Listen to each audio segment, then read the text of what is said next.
अस्सलाम वालेकुम एवरीवन। इस वीडियो का एजेंडा हम लोग डिस्कस करेंगे 30 डेज क्यूएम रिवीजन प्लान।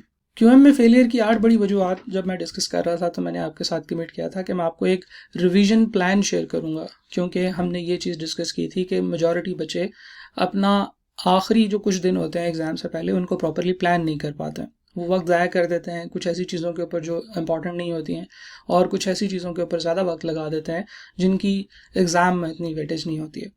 तो जनाब, ये एक रिवीजन प्लान मैं आप लोगों के साथ शेयर कर रहा हूँ। ये रिवीजन प्लान, सबसे इंपॉर्टेंट जो वर्ड है जिसके ऊपर मैंने अभी तक 3 टिक लगा दिए हैं, वो ये है कि ये एक रिवीजन प्लान है, ये प्रिपरेशन प्लान नहीं है।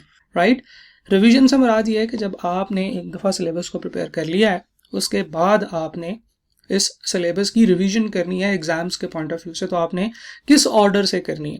इसके अलावा एक और प्लान है which is called preparation plan. ये प्रिपरेशन प्लान मैं अपने कंप्लीट रेगुलर कोर्स में बच्चों को पढ़ाता हूँ जो कि पहली दफ़ा पढ़ रहे होते हैं। लेकिन अगर हम लोग रिवीजन की बात कर रहे हैं तो रिवीजन के लिए क्रैश कोर्सेज होते हैं। मेरा ऑनलाइन क्रैश कोर्स नियर पियर पे अवेलेबल है, उसमें इस ऑर्डर से पढ़ाया गया होगा। इसके अलावा कुछ और डिस्क्लेमर्स हैं जो मैं आपके साथ शेयर करना चाहता हूँ। पहली बात तो ये कि ये जो स्केड्यूल है ये मेरा एक गाइडेंस प्लान है जो मैं बच्चों के साथ शेयर करता हूँ। ज़रूरी नहीं है कि आपको लाजमी तौर पर ये फॉलो करना है, आप अपना कोई और स्केड्यूल बना के भी फॉलो कर सकते हैं। पर्पस सिर्फ ये है कि आप स्केड्यूल बनाएं, उसको फॉलो करें और वो गलतियां ना करें जो मैंने आपके साथ डिस्कस की हैं। ज़रूरी नहीं है कि इसी ऑर्डर में फॉलो करेंगे तो आप पास होंगे, अगर नहीं करेंगे तो आप पास नहीं होंगे। इसके अलावा एक और चीज़ कि आप किसी और टीचर का भी बनाया हुआ स्केड्यूल फॉलो कर सकते हैं, और ये जो मेरी अंडरस्टैंडिंग है इससे दूसरे टीचर डिसएग्री भी कर सकते हैं, जिसमें मुझे कोई एतराज़ नहीं होगा। ये मेरा पॉइंट ऑफ व्यू है। तो इसलिए आपने ये चीज़ ध्यान में रखनी है कि ये मेरी सजेशंस हैं और इसमें दूसरे टीचर की जो बात है वो डिफरेंट हो सकती है। अच्छा, जो सबसे इंपॉर्टेंट बात है वो ये कि ये जो 30 डेज़ का प्लान है, इसका ये मतलब नहीं है कि आप 30 दिनों में प्रिपरेशन कर लेंगे तो चलो भाई ठीक है। अब हम ऐसे करते हैं कि मेरे पास अगर 40 दिन है तो मैं 10 दिन ज़ाया कर लेता हूँ, या मैं 10 दिन बीच में छुट्टियाँ कर लूँगा। 30 दिन का प्लान 30 दिन के हिसाब से ही फॉलो करना है, ऐसी बात नहीं है। ये आप अगर डेज़ की बजाय बात करें तो समझें कि दिस इज़ अबाउट यूनिट्स। मैंने सिलेबस को 30 इक्वल यूनिट्स में डिवाइड कर दिया है जो कि डेली बेसिस पे मैनेजेबल हैं। राइट, और ये मैनेजेबल भी जो है ये काफ़ी टफ मैनेज होंगे, यानी कि तकरीबन 4 से 5 घंटे आपने रोज़ाना इस चीज़ को देने होंगे।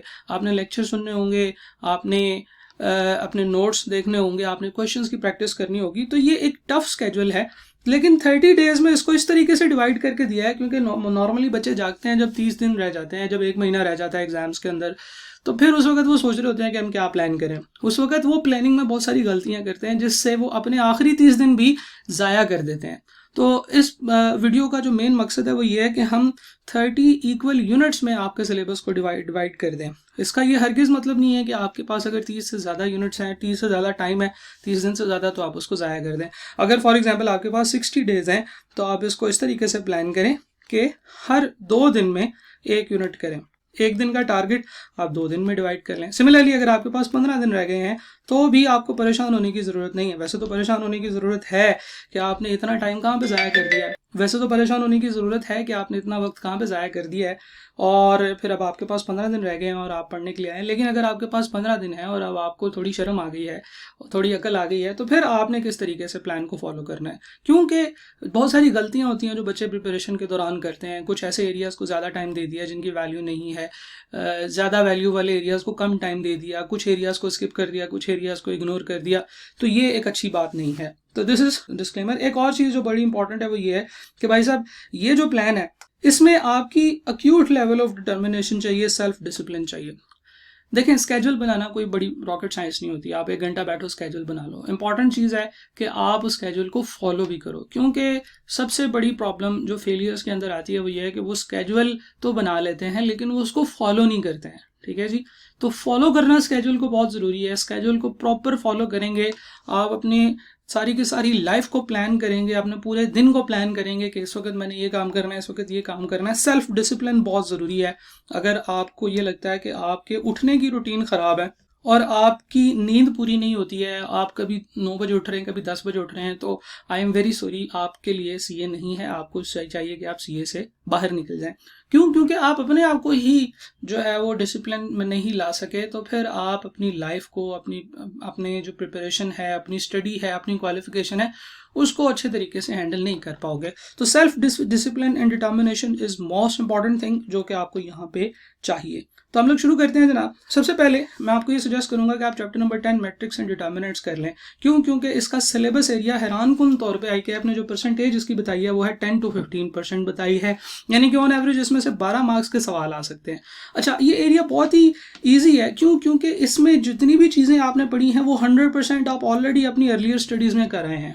बच्चों ने मैट्रिक के अंदर पढ़ा था इसे, मैट्रिक्स को क्रैमर रूल तक पढ़ लिया था, यानी कि जितना है जितने कॉन्सेप्ट्स हैं ये QM के अंदर उतने आप मैट्रिक में ऑलरेडी पढ़ चुके हो। फिर FSC में भी यही एरिया दोबारा रिपीट होता है और बिल्कुल इसी तरीके से सवाल रिपीट होते हैं। तो मेजॉरिटी चीज़ें आपने ऑलरेडी पढ़ी होती हैं। जो बच्चे O लेवल A लेवल्स करके आते हैं उनके लिए भी ये इतना डिफिकल्ट एरिया नहीं होता, उन्होंने भी ऑलरेडी इसको कहीं ना कहीं पढ़ा होता है। एक और बड़ी मजे की बात है कि ये कैलकुलेशंस जो है ये कैलकुलेटर पे बहुत सारी कैलकुलेशंस डायरेक्टली हो जाती हैं। अच्छा, कैलकुलेटर के ऊपर किस तरीके से ये कैलकुलेशंस होती हैं इसके लिए मैंने अलग से एक सीरीज ऑफ वीडियोस बनाई हैं जो कि तकरीबन 19-20 वीडियोस हैं, जिनमें मैंने हर चैप्टर में कैलकुलेटर कहाँ पे कैसे कैसे यूज हो सकता है वो शेयर किया हुआ है, राइट। तो उसका लिंक भी अभी आपको डिस्क्रिप्शन में भी नजर आ रहा होगा, और अगर आप इसको यूट्यूब पे देख रहे हैं तो यहाँ पे आपको उसका लिंक नजर आ रहा होगा। अच्छा जी, इसके अलावा जो बड़ी इंपॉर्टेंट बात है वो ये है कि इसमें से 2-3 एरियाज हैं जिनमें से ट्रिकी क्वेश्चंस आते हैं। फॉर एग्जांपल मैट्रिक्स की डेफिनेशन वगैरह, डिफरेंट टाइप्स ऑफ मैट्रिक्स, इस तरह की चीज़ों में से आपको 3 से लेकर 5 मार्क्स के ट्रिकी क्वेश्चंस आ सकते हैं। प्रॉपर्टीज ऑफ मैट्रिक्स, डिटर्मिनेंट्स की प्रॉपर्टीज क्या होती हैं, ट्रांसपोज की प्रॉपर्टीज क्या होती हैं, इनवर्स की प्रॉपर्टीज क्या होती हैं।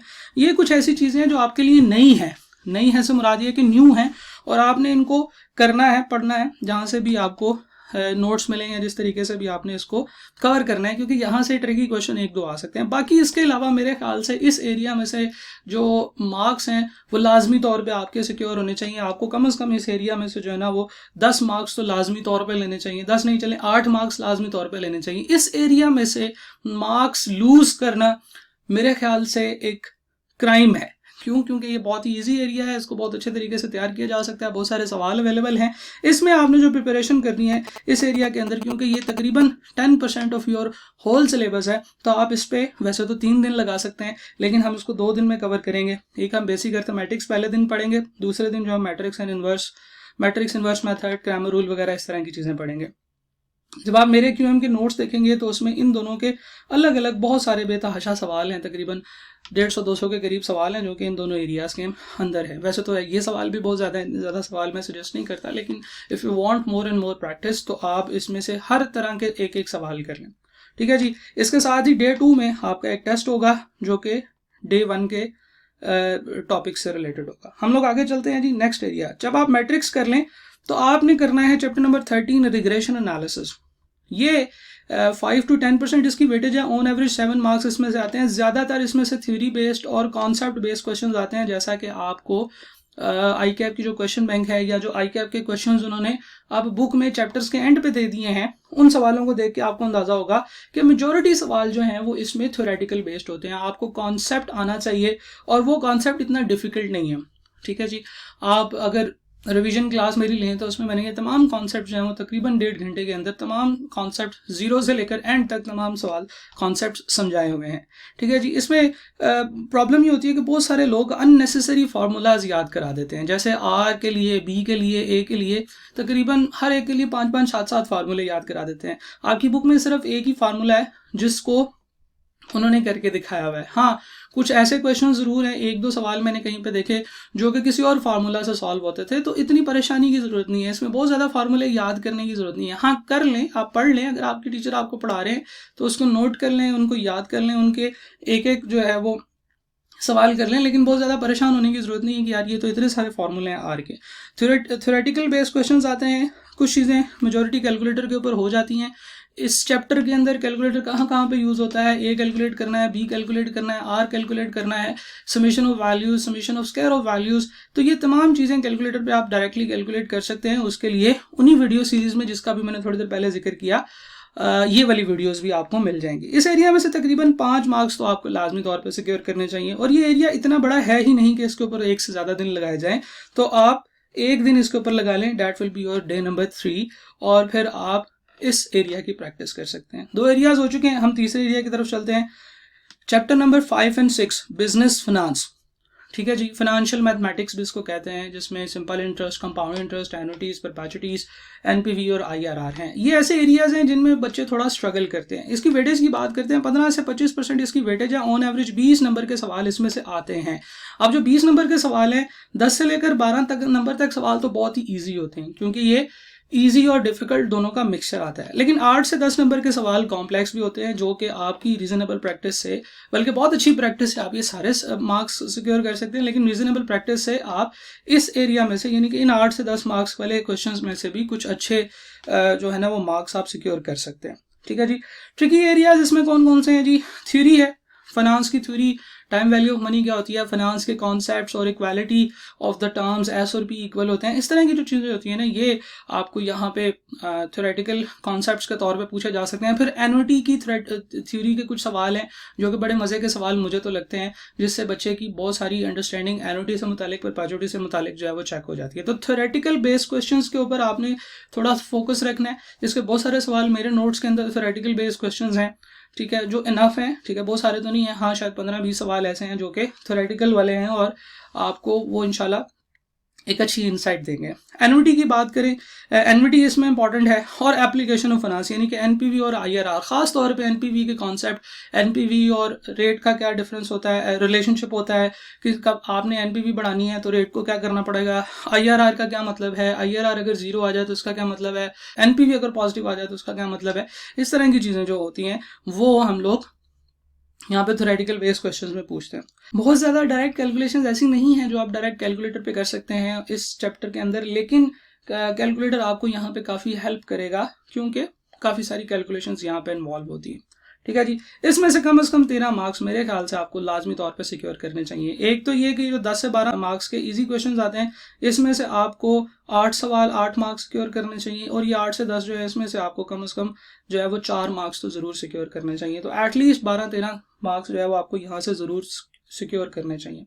अगर हम प्रिपरेशन की बात करें तो रोज़ाना 2 से 3 घंटे अगर आप पढ़ रहे हैं तो फिर ये वाला एरिया 5 दिन से ज़्यादा टाइम नहीं लेना चाहिए। ठीक है जी। अब ज़रा गौर से देखें, मैंने देखा है कि बहुत सारे लोग इवन 5 दिन भी फाइनेंस को नहीं देते। वो कहते हैं कि यार हमने फाइनेंस तो बहुत ही ज़्यादा पढ़ा है, और वो 2-3 दिन फाइनेंस पढ़ते हैं। अगर आप रोज़ाना 5 दिन तक फाइनेंस को पढ़ते रहें और उसमें आप 4 से 5 घंटे या चले 3 से 4 घंटे रोज़ाना पढ़ें, तो आप बहुत अच्छे तरीके से इसको प्रिपेयर कर सकते हैं। पहले दिन आपको चाहिए कि basics of finance, time value of money, simple interest और complex question of simple interest, ये आप लोगों ने करने हैं। डे 2 में आप कंपाउंड इंटरेस्ट पढ़ लें, डे 3 में एन्युटी पढ़ लें, और साथ में परपेचुइटी का भी एक छोटा सा कॉन्सेप्ट है वो पढ़ लें। डे 7 में मल्टीपल एन्युटीज आप पढ़ लें। मल्टीपल एन्युटीज आपने देखा होगा, डेफर्ड एन्युटी होती है, या एन्युटीज जो कि एक के बाद दूसरी स्टार्ट हो रही है, फिर दूसरी के बाद तीसरी स्टार्ट हो रही है, इस तरह की चीज़ें हैं। और कुछ मिक्स क्वेश्चन, या पिछले 3 दिनों में अगर आपका कोई टास्क रह गया है तो वो आप डे 4 में, यानी कि जो आपकी प्रिपरेशन का टोटल डे नंबर 7 बनेगा, वहां तक आप इसको कर ले। डे नंबर 8 पे आपने एनपीवी मेथड और आईआरआर के बारे में पढ़ना है, और ये भी एक पूरा एरिया है जिसके ऊपर आप काम करें तो आपको ये चीज़ें समझ आ सकती हैं। तो 5 दिन में आपने फाइनेंस कर लिया। हम लोग आगे चलते हैं। स्टेप नंबर 4, चैप्टर नंबर 11-12 यानी कि बेसिक स्टैट्स, स्टैटिस्टिकल मेथड्स, और chapter number 14 which is index number, ये आपने पढ़ना है। ये आपके हैरानकुन तौर पे आपकी बुक का सबसे बड़ा एरिया है। स्टैट के ये 3 चैप्टर्स आपकी बुक के सबसे बड़ा एरिया है। इसमें तकरीबन 22 मार्क्स के क्वेश्चंस आएंगे। ठीक है जी। अराउंड 22 मार्क्स के क्वेश्चन इस एरिया में से आ ही जाते हैं। अब ऐसे सवाल बच्चों को ये फील नहीं होता कि इस एरिया में से प्रॉपर सवाल आ रहे हैं, क्योंकि वो छोटे छोटे बड़े मजे के सवाल पूछते हैं। अगर आप इस कॉन्सेप्ट की बात करें, यहाँ पे नॉर्मली 15 से लेकर 17 मार्क्स तक जो है वो ईजी मार्क्स आते हैं, और 5 से 7। अब देखें, इजी मार्क्स की परसेंटेज ज्यादा है as compare to finance, easy area, क्योंकि ये टॉपिक ओवरऑल एक इजी टॉपिक है, इजी एरिया है। आपने बेसिक फार्मूले कुछ याद करने हैं, मीन, मीडियन, मॉड वगैरह के, measure of central tendencies, measure of dispersions, और फिर इस तरह से change of region, change of scale, weighted mean, average mean, इस तरह की चीज़ें आपने कर लेनी है। इसके छोटे छोटे फार्मूले, इनके छोटे छोटे कॉन्सेप्ट्स हैं। फिर उसके बाद ग्राफ्स आ जाते हैं, और फिर साथ में आपके पास वो ग्रुप डाटा और अनग्रुप डाटा, फिर मेजर ऑफ सिक्योरनेस। तो ये इजी कॉन्सेप्ट्स हैं, डिफिकल्ट कॉन्सेप्ट्स नहीं हैं, इसमें बहुत ज़्यादा डेप्थ नहीं है। इसलिए मैं कह रहा हूँ कि ये नॉर्मली इजी एरिया कंसिडर किया जाता है। ठीक है जी, रिलेटिवली इजी एरिया है, लेकिन इसमें कॉन्सेप्ट्स थोड़े ज़्यादा हैं, डेफिनेटली फार्मूले थोड़े ज़्यादा होंगे, लेकिन प्रैक्टिस से आपको वो चीज़ें आ जाएंगी। कम से कम 15 मार्क्स तो यहाँ से लाजमी तौर पे सिक्योर होने चाहिए अगर आप इस एरिया की अप्रोप्रिएट प्रिपरेशन करेंगे। ठीक है जी, तो इसमें भी 5 दिन ही आपको लगाने चाहिए। 5 दिन अगर आप ये वाला काम करते रहें तो that will be more than sufficient. आपने इससे कम टाइम इस एरिया को नहीं देना। मैंने देखा है कि इस एरिया को बच्चे सबसे एंड पे रखते हैं, यार वो क्या है, वो 2-4 फार्मूले हैं ना, उनको याद कर लेंगे।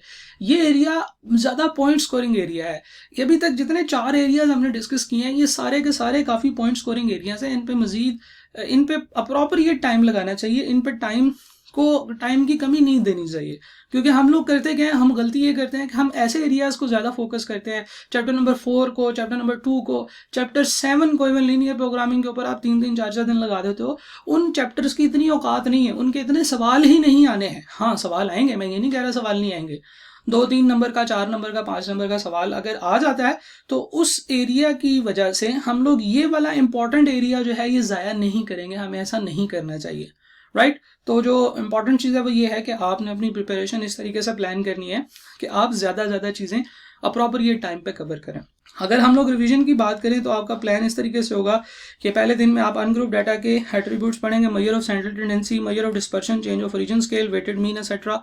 ये तमाम जो है ये तकरीबन आपके पास 150 के करीब सवाल बनते हैं जो मेरे नोट्स के अंदर हैं। लेकिन ये छोटे कॉन्सेप्ट्स हैं जिनके अंदर आपको इतना टाइम नहीं लगना चाहिए कि ये कवर करते हुए, और ये मेजॉरिटी चीज़ें आपको आती होगी। अगले दिन आप लोगों ने डे नंबर 10 में आपने ग्रुपिंग ऑफ डाटा की बात करनी है और फिर उसके major of central tendency and major of dispersion आपने पढ़नी है। Day number 11 will be the charts and graphs. और चार्ट्स एंड ग्राफ्स के अंदर आपको पता है कि चार्ट्स और ग्राफ्स आपको बनाने नहीं आएंगे, लेकिन एग्जामिनर उसके अंदर से ऐसे खूबसूरत सवाल बना के पूछ लेता है which is as equal as drawing of the graph के अंदर ये चीज़ क्या होती है, ग्राफ के अंदर ये चीज़ कैसे प्लॉट करेंगे, इनमें से कौन सा ग्राफ सही बना हुआ है। इस तरीके से एग्जामिनर आपसे बहुत सारे सवाल पूछ सकता है एमसीक्यू बेस्ड क्वेश्चंस के अंदर। तो चार्ट्स और ग्राफ्स को बिल्कुल आपने इजीली लेना, इसको आपने बिल्कुल लूज नहीं करना, क्योंकि यहाँ से आपके 3-4 नंबर्स आ सकते हैं। ठीक है जी, आगे चलते हैं जी। Measure of secureness and pending work of last 3 days. Day 12 पे आपने मेजर ऑफ सिक्योरनेस के बारे में डिस्कशन करनी है, क्योंकि मैं खुद भी जब पढ़ाता हूँ तो मैं मेजर ऑफ सिक्योरनेस थोड़ा आगे जाके पढ़ाता हूँ। ठीक है जी, chapter number 14 will be the target of day number 13।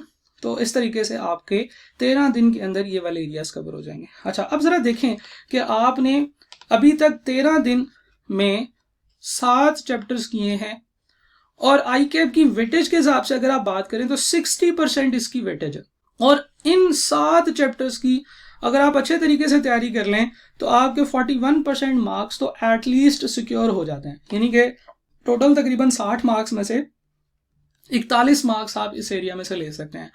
अब आप देखें कि मैंने आपको पहले तो कहा कि इस एरिया की बहुत अच्छी प्रिपरेशन करनी है, फिर मैंने आपको ये कहा कि इस एरिया में से फिर भी आप 60 में से 40 नंबर ले लें तो that will be more than sufficient, I will be more happy. आप 60 में से 60 नंबर ले लें, ये तो बहुत ही अच्छी बात है, लेकिन इस तरह से होता नहीं है। ये चीज़ मैं उस वीडियो में डिस्कस कर चुका हूँ जो मैंने बताया था 8 reasons of failure in QM, जिसका लिंक आपको डिस्क्रिप्शन में मिल जाएगा, या आपको यहाँ पे भी उसका लिंक नज़र आ रहा होगा। तो उसमें मैंने ये चीज़ डिस्कस की है कि भाई ज़रूरी नहीं है कि एक एरिया आपने बहुत अच्छा, बहुत सुपर डुपर तैयार किया है फिर भी आप उसमें से 100% मार्क्स सिक्योर कर लें। ये ज़रूरी नहीं है, ये कोई रूल नहीं है। क्योंकि ऐसे भी हो सकता है कि उसमें से कुछ ऐसे सवाल आ जाए जो कि आपको ना पता हो, और अगर आपको पता हो तो शायद आप उसमें कैलकुलेशन में कुछ गलती कर दें। या एग्जाम प्रेशर भी होता है, एग्जाम प्रेशर में आपकी परफॉर्मेंस जो है वो थोड़ी कम हो जाती है। तो इन तमाम चीज़ों को मद्देनजर रखते हुए मैं कह रहा हूँ कि अच्छी प्रिपरेशन करें, और 60 में से 40, 42, 45 नंबर जो है वो आप इन 7 चैप्टर में से कर सकते हैं। आप देखें, ना आपने प्रोबेबिलिटी की, ना आपने कैलकुलस किया, ना आपने वो फजूल चैप्टर 1, 2, 3, 4, 7 किए, फिर भी आप इस जगह पे पहुंच गए हैं कि आप 40 नंबर सिक्योर कर सकते हैं। तो ये है वो चीज़ जो मैं आपके साथ शेयर करना चाहता था कि आप अगर अपनी प्रिपरेशन को अच्छे तरीके से प्लान करें तो आप थोड़े वक्त में ज़्यादा मार्क्स सिक्योर कर सकते हैं। हम लोग आगे चलते हैं जनाब कि इसके बाद हमने क्या करना है। स्टेप नंबर 5, आपने चैप्टर 8 और 9 कैलकुलस करना है। चैप्टर 8 और 9 ये 10 to 15% इसकी सिलेबस वेटेज है।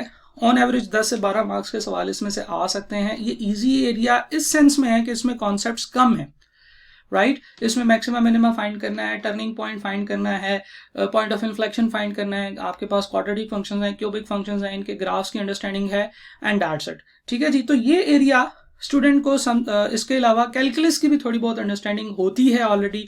ये जो डेरिवेटिव फाइंड करने के जो रूल्स होते हैं ये बच्चों ने ऑलरेडी एफएससी में पढ़े होते हैं, तो यहाँ पे बच्चे बड़े इजीली जो है ना इन चीज़ों को कवर कर पाते हैं। तो जो बच्चे तो जिनका बैकग्राउंड एफएससी के अंदर प्री इंजीनियरिंग है, उन्होंने तो ये एरिया बहुत ही अच्छे तरीके से पढ़ा होता है, उनको तो इसमें कोई प्रॉब्लम ही नहीं होती है, बल्कि वो उसमें ऐसे भी सवाल कर लेते हैं जो कि शायद यहाँ पे नहीं होने चाहिए, यहाँ पे करने नहीं चाहिए, लेकिन फिर भी आपके पास इस एरिया में से तकरीबन जो 60-70% एरिया है एफएससी वाले बच्चों को तो वो ऑलरेडी आता है, जो एफएससी प्री इंजीनियरिंग के साथ आ रहे हैं।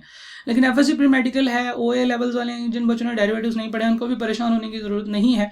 मैं तो जब पढ़ाता हूँ मैं तो ऐसे पढ़ाता हूँ कि किसी भी बच्चे को डेरिवेटिव्स नहीं आते हैं और मैं फिर उस हिसाब से पढ़ाता हूँ और उस तरीके से तमाम बच्चों को करा रहा होता हूँ। लेकिन even then you can cover it. ये कोई ऐसी चीज़ नहीं है कि जो बहुत ही बड़ी प्रॉब्लम हो, आप इसको बड़े अच्छे तरीके से कर सकते हैं। और इसमें जो एक चीज़ बड़ी इंपॉर्टेंट है वो है आपके marginal functions, marginal cost function, marginal revenue function, marginal variable cost function, marginal profit function. इस तरीके से कुछ जो है वो प्रॉफिट फंक्शंस होते हैं, प्राइस फंक्शंस होते हैं, इनकी कुछ कैलकुलेशन है, यानी कि एक प्रैक्टिकल एप्लीकेशन है डेरिवेटिव्स की।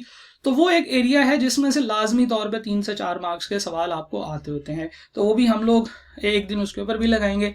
तो इसमें जो है वो कैलकुलेटर हेल्प कर सकते। फर्स्ट डेरिवेटिव आप कैलकुलेटर पे तो कैलकुलेट नहीं कर सकते, लेकिन बहुत सारी और चीज़ें आप कैलकुलेटर की मदद से सॉल्व कर सकते हैं, ठीक है जी। और फिर एक टोटका सा भी बनाया हुआ है कि डेरिवेटिव भी इवन आप कैलकुलेटर के ऊपर एमसीक्यू बेस्ड पेपर में सॉल्व कर सकते हैं। वो वाली वीडियोस जो हैं वो कैलकुलेटर वाली वीडियोस में मैंने बनाई हैं, आप वहाँ से देख सकते हैं। इस एरिया में से कम 6 मार्क्स तो आपके लाजमी तौर पे सिक्योर होने चाहिए। देखें 10-12 मार्क्स आ रहे हैं, मैं इस एरिया में आपको फिर भी 6 मार्क्स का जो है वो दे रहा हूँ कि आपने यहाँ पे 6 मार्क्स कम से कम सिक्योर करने हैं। ये कम से कम है, ज़्यादा आप जितने मर्जी मार्क्स सिक्योर कर लें, जितने मर्जी तो नहीं, आप मतलब मैक्सिमम 100% मार्क्स आप सिक्योर कर लें तो ये और भी अच्छी बात होगी। लेकिन मैं ये चाहता हूँ, मैं ये साबित करना चाहता हूँ कि अप्रोप्रिएट प्रिपरेशन के साथ थोड़े थोड़े मार्क्स हर एरिया में से भी सिक्योर करके आप इस पेपर को बहुत इजीली पास कर सकते हैं। 4 दिन में आपने इसकी रिवीजन करनी है। डे 1 जो होगा, यानी कि हमारा टोटल ओवरऑल प्रिपरेशन का day number 14, that will be quadratic equation, graph, turning points, intercepts, maximum, minimum, etcetera, और first 5 rules of the derivative जो कि हम लोगों ने पढ़े हैं।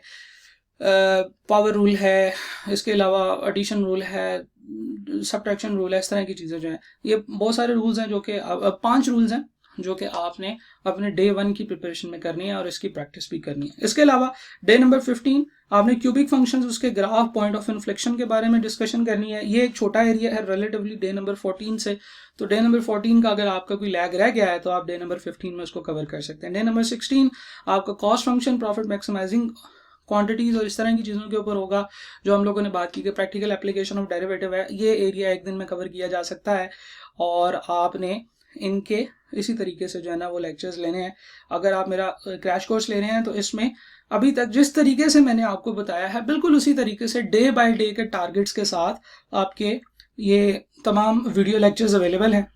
और हर वीडियो लेक्चर के बाद ये आपको नज़र आ रहा होगा यहाँ पे टेस्ट दिए हुए हैं, तो जिस दिन जो भी टेस्ट आपका प्लान है वो टेस्ट भी यहाँ पे लिखे होंगे और आप उन टेस्ट को दे सकते हैं, उन टेस्ट में अपीयर हो सकते हैं और वहाँ से आप अपनी प्रिपरेशन भी कंटिन्यू कर सकते हैं, ठीक है जी। डे नंबर 17 में रिमेनिंग रूल ऑफ डेरिवेटिव है जो कि हैं जी प्रोडक्ट रूल है, क्वोशंट रूल है, चेन रूल है, और फिर ई और नेचुरल लॉग और लॉग, इस तरह के जो है वो फंक्शंस हैं, उनके डेरिवेटिव्स आपने फाइंड करने हैं। तो डे नंबर 17 जो है उसमें आप ये काम अपना पूरा कर लेंगे। आगे चलते हैं, स्टेप नंबर 6, चैप्टर 15 एंड 16 ले जनाब। अब आगे प्रोबेबिलिटी आई है। प्रोबेबिलिटी की वेटेज 5 से 10% है। 8 मार्क्स के सवाल इन दोनों चैप्टर्स में से आते हैं, लेकिन बच्चों ने इसको इतना सर पे सवार किया होता है, जो मैंने देखा है डिफरेंट क्लासेस के बच्चों को, मेरे अपने बच्चों को भी और दूसरे क्लासेस के स्टूडेंट्स को भी, दूसरे टीचर्स के बच्चों को भी, और ऑनलाइन भी मैं जब देखता हूँ तो मुझे पता चलता है कि बच्चों ने प्रोबेबिलिटी को बहुत ज़्यादा सर पे सवार किया हुआ है। वो तो स्टार्ट यहाँ से करते हैं कि यार प्रोबेबिलिटी थोड़ी ईजी लग रही है, चलो यहाँ से शुरू करते हैं, और फिर वो इसमें खो जाते हैं। प्रॉब्लम ये है कि प्रोबेबिलिटी एक रिलेटिवली न्यू कॉन्सेप्ट होता है बच्चों के माइंड में। इससे पहले मैथ्स की या स्टैट की ये वाली पिक्चर सामने नहीं होती है जहाँ पे एक से ज़्यादा डिफरेंट पॉसिबल आंसर्स आ सकते हैं, एक से ज़्यादा डिफरेंट पॉसिबल आउटकम्स आ जाते हैं जैसे प्रोबेबिलिटी डेवलप होती है। दूसरी चीज़ जो मैंने देखा है वो ये है कि एक प्रॉपर फ्लो चार्ट होता है प्रोबेबिलिटी का, जो कि बच्चों को पढ़ाते वक्त नहीं समझाया जाता। मैंने कोशिश किया कि मैं उस फ्लो चार्ट को फॉलो करूं और फ्लो चार्ट में बार बार शेयर कर रहा होता हूं। जब तमाम चीज़ें एक फ्लो चार्ट में फिट होती है ना, हर फार्मूला हर चीज़ एक फ्लो चार्ट में जब फिट हो जाती है तो फिर probability starts to make sense, right. इससे पहले प्रोबेबिलिटी को समझ नहीं आ रही होती, अच्छा ये सवाल ऐसे किया है, ये सवाल दूसरे तरीके से भी हो सकता था, ये सवाल ऐसे फार्मूले से भी हो सकता था, तो हो सकता है। लेकिन इसमें एक स्ट्रेट गाइडलाइन की कमी होती है बच्चों के माइंड में। बच्चों को समझ नहीं आ रही होती कि अब कौन सा रूल लगना है, अब एडिशन रूल लगना है, अब मल्टीप्लिकेशन रूल लगना है, और ये कॉम्बिनेशन परम्यूटेशन का यहाँ पे क्या मकसद है। तो ये तमाम चीज़ें बच्चों को कंफ्यूज किए रखती हैं जब तक कि उन तमाम चीज़ों को एक फ्लो चार्ट में ना डाल दिया जाए। तो मैंने अपने कोर्स के अंदर ये चीज़ कोशिश की है कि एक फ्लो चार्ट बच्चों के साथ डिस्कस किया जाए जिसमें तमाम चीज़ें फिट हो जाएं, और फिर वहाँ से बच्चों को डिसीजन मेकिंग भी बताएं कि अच्छा इस तरह का सवाल हो तो ऐसे करना है, इस तरह का सवाल हो तो ये क्वेश्चन को सॉल्व करना है। तो प्रोबेबिलिटी एक डिफिकल्ट एरिया बच्चों को इसलिए लगता है कि बच्चे इस एरिया के अंदर जो कॉन्सेप्ट्स हैं उनको ग्रास्प नहीं कर पाते हैं और ज़्यादा टाइम लगाते हैं। ज़्यादा टाइम नहीं लगाना चाहिए इस एरिया में। अगर तो आपको इसकी समझ आ गई है तो ये टाइम सेविंग एरिया होता है। क्यों? क्योंकि इसके जो सवाल हैं वो इवन 30 सेकंड्स के अंदर भी सॉल्व हो जाते हैं, 20 सेकंड्स के अंदर भी सॉल्व हो जाते हैं। तो ज़्यादा से ज़्यादा प्रैक्टिस और इसकी कंप्लीट अंडरस्टैंडिंग जो है वो बहुत ज़्यादा ज़रूरी है। इसीलिए आप देखेंगे कि इवन ये 5 से 10% का एरिया है, लेकिन हमने इसको सबसे ज़्यादा टाइम 6 दिन दिए हुए हैं। आप इसको 6 दिन दे के भी अच्छा परफॉर्म कर सकते हैं। आपने इस एरिया में से कम 4 मार्क्स लाजमी तौर पे सिक्योर करने हैं। अब ये 4 मार्क्स बहुत ही कम है, लेकिन इवन आप 4 मार्क्स यहाँ से सिक्योर कर लें फिर भी आप अपना पेपर पास कर सकते हैं।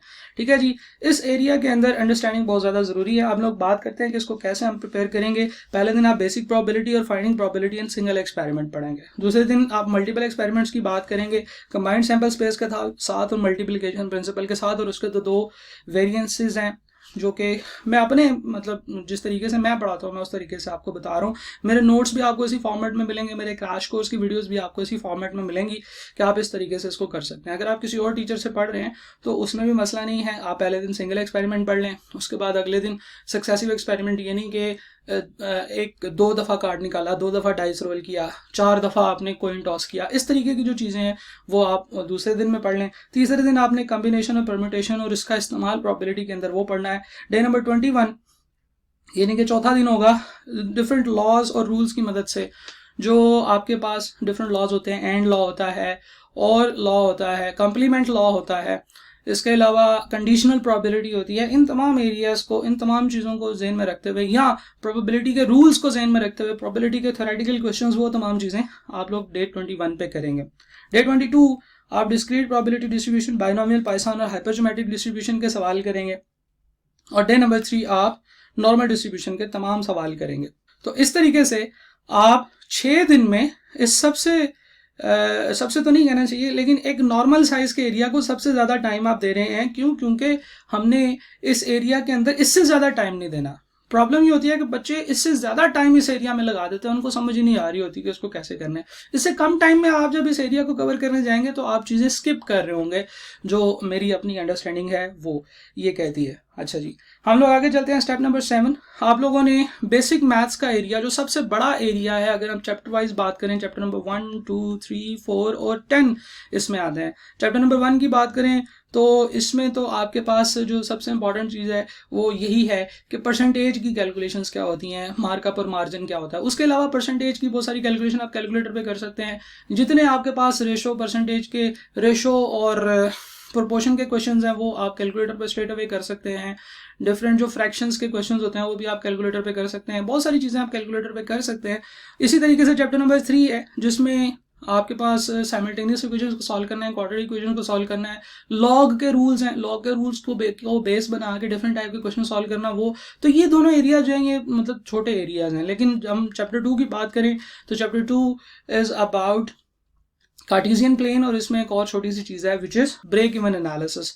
ब्रेक इवन एनालिसिस आपने करना है, जो कि एक ट्रिकी एरिया है जिसमें से क्वेश्चंस कुछ ना कुछ आते ज़रूर हैं। Chapter number 4 sequence and series से मुतालिक, और चैप्टर नंबर 10 नहीं लिखना चाहिए था यहाँ पे, चैप्टर नंबर 10 नहीं, chapter number 7 which is linear programming. अब ये तमाम एरियाज मिला के 5 चैप्टर्स मिला के आपका 10 से 15% की वेटेज है, यानी कि इसमें से मैंने देखा है कि तकरीबन 10 मार्क्स के सवाल आते हैं। ठीक है जी, बुक का सबसे बड़ा एरिया है 5 चैप्टर्स हैं। ठीक है जी, कैलकुलेटर इस एरिया में आपको हेल्प कर सकता है, खासतौर पे चैप्टर नंबर 3 में, चैप्टर नंबर 2 में, चैप्टर 1 में, और उसके ऊपर भी फिर वो डिटेल से वही वीडियोस बनी हुई हैं और मैंने आपको बताया हुआ है कि किस तरीके से कैलकुलेटर आपने इस एरिया में यूज करना है। कम से कम 7 मार्क्स इस एरिया में से सिक्योर होने चाहिए। क्यों? क्योंकि ये एरिया ईजी है, इसमें कोई डिफिकल्टी इतनी नहीं है। 4 दिन में आपने इसकी रिवीजन करनी है। पहले दिन आप चैप्टर नंबर 2 पढ़ेंगे complete, Cartesian plane, CVP analysis, सारा कुछ। अगले दिन आप लोग चैप्टर नंबर 7 पढ़ेंगे, लीनियर प्रोग्रामिंग, और ये भी आप कंप्लीट करेंगे। एक दिन लीनियर प्रोग्रामिंग के लिए इनफ है, इससे ज़्यादा टाइम आपने इसको नहीं देना है। इसके बाद chapter number 4 sequence and series, ये भी एक दिन में हो जाएगा, इसमें आपको मजीद परेशानी की जरूरत नहीं है। और डे नंबर 27 आपने चैप्टर 1 और 3 सॉल्विंग इक्वेशन, और कोई आपके पास पुराना गैप है तो आपने वो कवर करना है। अब आप देखें कि यहाँ पे 4 दिन में हम 5 चैप्टर्स कवर कर रहे हैं, और इससे पीछे हमने 6 दिन में 2 चैप्टर्स कवर किए थे। क्यों? क्योंकि जरूरी नहीं है कि हर दफा आपने उसकी वेटेज के हिसाब से ही आपने उसको करना है, थोड़ा बहुत आपने उसके कॉन्सेप्ट के हिसाब से भी करना है। अगर मैं आपको कहूंगा कि जनाब ऐसे करें कि 100 नंबर के पेपर को 30 पे डिवाइड करें और 3-3% की रोजाना के हिसाब से वेटेज को पढ़ते जाएं, तो ये भी एक अच्छी अप्रोच नहीं है। क्यों? क्योंकि यहाँ पे कुछ एरियाज ईजी हैं, कुछ डिफिकल्ट हैं, कुछ पे कम टाइम लगेगा, कुछ पे ज्यादा टाइम लगेगा। तो this should be the ideal approach. आगे चलते हैं। सबसे एंड पे आपने ये वाला एरिया करना है, chapter number 17 to 19, which is your inferential statistics, जिसमें आता है एस्टिमेशन है, सैम्पलिंग है और हाइपोथेसिस टेस्टिंग है। ये 3 एरियाज जो हैं ये आपके बहुत ही ज़्यादा कॉम्प्लेक्स एरियाज हैं। इसमें ना बच्चों को समझ आती है, इसको अच्छा खासा समझाने के बावजूद भी बच्चों को समझ नहीं आती। क्यों? क्योंकि मुझे लगता है कि वो बेसिक्स को ही सही से समझ नहीं पाए हैं। तो फिर मैंने बेसिक्स को समझाने के लिए एक कॉन्सेप्ट इंट्रोड्यूस किया है, which is called stats cycle. अब आप इसको नेट पे सर्च करेंगे तो आपको ये कहीं पे नहीं मिलेगा, लेकिन इस साइकिल में तमाम जो चैप्टर्स हैं स्टैट्स के, वो बड़े अच्छे तरीके से फिट हो जाते हैं। तो जब आपको पता चलेगा कि ये चैप्टर एक्चुअली क्यों पढ़ रहे हैं, तो फिर आपको इस एरिया में समझ भी आना शुरू हो जाएगी। फिर इसके बाद प्रॉब्लम ये होती है कि हम लोग इसको ऐसे तरीके से पढ़ते हैं जिस तरीके से बुक में लिखा हुआ है। इसका ऑर्डर थोड़ा सा मैं चेंज करता हूँ, और फिर जब मैं उसको एक्सप्लेन करता हूँ आपको यहाँ पे भी नजर आएगा। जब मैंने इसको डे वाइज स्केड्यूल बनाया हुआ है तो आपको डे वाइज स्केड्यूल में भी नजर आएगा कि इस तरतीब से इसको पढ़ेंगे तो it will make more sense, right. मैं ये नहीं कह रहा कि 100% समझ आ जाएगी और इतना ईजी हो जाएगा जितना प्रोबेबिलिटी हो गई है, या इतनी ईजी हो जाएगा जितना मैट्रिक्स है। ये एरिया एक बहरहाल कॉम्प्लेक्स एरिया है, और इसके लिए स्टैट्स की एक बड़ी अच्छी अंडरस्टैंडिंग, उसकी फिलॉसफी की अंडरस्टैंडिंग बहुत ज़्यादा ज़रूरी है। कोशिश की है मैंने कि जब मैंने लेक्चर्स पढ़ाए हैं तो मैंने कोशिश किया कि इस चीज़ को कवर किया जा सके, बट ये एरिया बहरहाल एक डिफिकल्ट एरिया है। इसलिए आप देखें कि इसमें से 7 मार्क्स का जो एरिया जो सवाल आते हैं उसमें से एटलीस्ट 3 मार्क्स आप लाजमी तौर पे सिक्योर करें। ठीक है जी। ओवरली कॉम्प्लेक्स एरिया है, बच्चों को लगता है कि इस एरिया में से जो सवाल आए हैं वो चैप्टर नंबर 15 और 16 के सवाल है। ये भी बहुत बड़ी प्रॉब्लम है। जब मैं बच्चों को कहता हूँ 15-16 में से सिर्फ 10% के क्वेश्चन आ रहे हैं, वो कहते हैं नहीं सर हमें तो 18 सवाल आए थे, हमें 15 सवाल आए थे। तो एक्चुअली वो इस एरिया के क्वेश्चंस को वहां पे समझ रहे होते हैं कि ये चैप्टर नंबर 15-16 के सवाल हैं, जो एक्चुअली 17 से लेकर 19 तक के दरमियान के सवाल होते हैं। ठीक है जी। 3 दिन में आपने इसकी रिवीजन करनी है। फर्स्ट डे आपने पॉइंट एंड इंटरवल एस्टिमेशन पढ़ना है, सैम्पलिंग डिस्ट्रीब्यूशन ऑफ मीन पढ़ना है, और फाइनाइट पॉपुलेशन करेक्शन फैक्टर को पढ़ना है। ये एरिया बहुत ही ईजी है, इसको समझना, इसको अंडरस्टैंड करना ये ईजी है। ये मैं बहरहाल इस तरीके से इसको समझाने की कोशिश करता हूँ। Day number 29 will be for hypothesis testing. इसकी थोड़ी बेसिक आप समझ लें, दैट विल बी इनफ। इसमें बहुत सारे डिफिकल्ट क्वेश्चंस भी हैं जो कि आपको करने पड़ेंगे, तो आपको लगेगा कि यार ये चीज़ें तो समझ ही नहीं आ रही, तो इसमें आपने परेशानी होना। अक्सर बच्चों के हाथ पाँव फूल जाते हैं, आपने इसमें बिल्कुल टेंशन नहीं लेनी। Day number 30 will be chi square और कोई और पुराना पेंडिंग गैप। 30 दिन के अंदर ये स्केड्यूल जो है ये मैंने कंप्लीटली आपके साथ शेयर किया है कि आप किस तरीके से अपने सिलेबस को कवर कर सकते हैं। स्केड्यूल का मकसद ये है कि आप लोग, बहुत सारे बच्चे कहते हैं सर किस तरीके से पढ़े, कैसे स्केड्यूल बनाएं, तो मैंने कोशिश किया कि ये तमाम जो है वो चीज़ें एक वीडियो में आपके साथ डिस्कस कर दी जाएं। तकरीबन 35-40 मिनट की वीडियो हो गई है। अब मैं इस वीडियो को कंक्लूड करता हूँ। थैंक यू वेरी मच जिन लोगों ने एंड तक सुना है। जिन लोगों ने एंड तक नहीं भी सुना उनको भी मैं ये सजेस्ट करूँगा कि भाई आपको एक स्केड्यूल बना लेना चाहिए और उस स्केड्यूल के हिसाब से आपको चलना चाहिए। Thank you very much.